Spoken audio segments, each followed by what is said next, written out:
দিয়ে দাও। আচ্ছা, দুঃখিত গ্রহণ অফ করার জন্য। যে ভাইয়েরা ফুটপাতে দাঁড়িয়ে আছেন এবং টাউন হলের ভিতর বসে আছেন, সকলে রোদেই আছেন, আশা করব সকলে রাজপথে নেমে আসেন। সকলে বসি, আমরা রাস্তায় এসে সকলে বসি। বড় ভাইয়েরা যারা ফুটপাতে দাঁড়িয়ে আছেন সকলে বসি।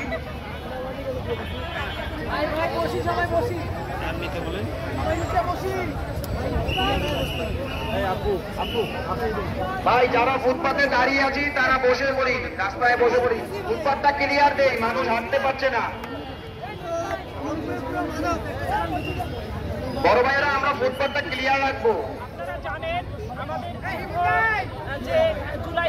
সংগ্রামী বন্ধুগণ, আমরা ছায়ায় দাঁড়িয়ে আছি। আমি শুরুতেই বলেছি, পুলিশের বুলেট, পেটোয়া বাহিনীর লাঠি কেউ আমাদের ঠেকাতে পারেনি। এই সূর্যের রোদও আমাদের ঠেকাতে পারবে না। আমরা সবাই রাজপথে নেমে আসি। আমরা টাউন হল গেট বন্ধ করে দিব। টাউন হলের ভিতরে যারা আছে সবাই বের হয়ে আসবে। টাউন হলের গেট বন্ধ হবে। টাউন হলের ভিতরে যে